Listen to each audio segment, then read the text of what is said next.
9 तारीख को है रक्षाबंधन। जाने कब बंधेगी राखी रक्षाबंधन का मुहूर्त। भारत में रक्षाबंधन का पर्व बड़े हर्षोल्लास के साथ मनाया जाता है। यह एक बड़ा पर्व है जो प्रतिवर्ष श्रावण शुक्ल पूर्णिमा पर मनाया जाता है। इस वर्ष श्रावण शुक्ल पूर्णिमा 9 अगस्त शनिवार को होने के कारण रक्षाबंधन का पर्व इसी दिन मनाया जाएगा। जहां तक राखी बांधने के मुहूर्त का प्रश्न है तो यह कार्य भद्रा रहित अवधि में किया जाता है।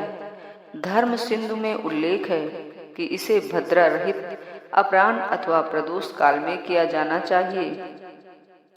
अथ रक्षाबंधन मस्यामेव पूर्णिमायां भद्रा रहितायां त्रिमुहूर्ता धिकोदय व्यापिन्यां परहाय प्रदोषे वा कार्यम।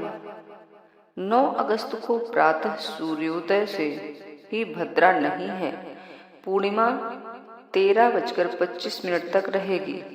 चूंकि 9 अगस्त को प्रातः से ही भद्रा नहीं है, इसलिए सूर्योदय के बाद से ही अपनी आंचलिक एवं कुल परंपरा के अनुसार रक्षाबंधन कर्म करना चाहिए।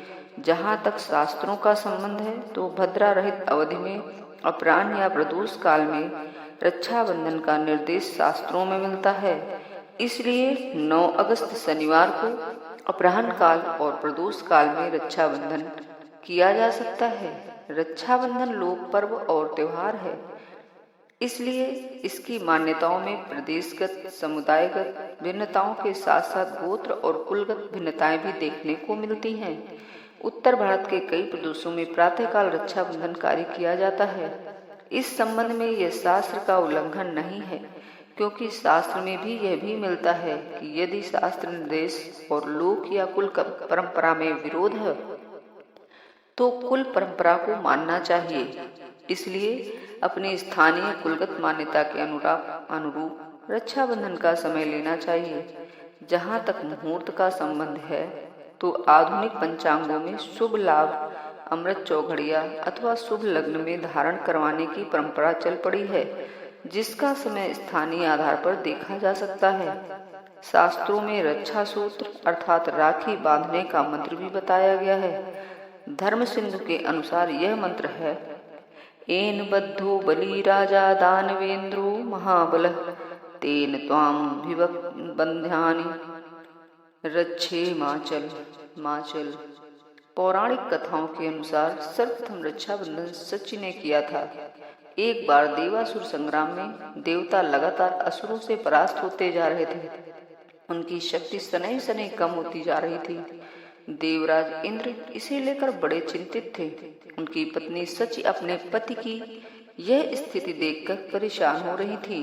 वे पूर्ण पतिव्रता महिला थी। एक दिन युद्ध पर जाने से पूर्व उन्होंने देवराज इंद्र की कलाई में रक्षा सूत्र बांधा। उसके बाद देवताओं की विजय होने लगी और अंततः वे जीत गए। इस घटना के बाद से ही रक्षाबंधन का पर्व मनाया जाने लगा। राजा बलि के आग्रह पर माता लक्ष्मी ने भी उनकी कलाई पर राखी बांधी थी। रक्षाबंधन के संदर्भ में एक ऐतिहासिक घटना का भी उल्लेख मिलता है। गुजरात के सुल्तान ने जब मेवाड़ पर आक्रमण कर लिया था तो मेवाड़ की महारानी दुर्गावती ने मुगल बादशाह हुमायूं से सहायता प्राप्त करने के लिए राखी भेजी। हालांकि हुमायूं समय पर सहायता नहीं कर पाया। उसकी यह बड़ी राजनीतिक भूल मानी जाती है।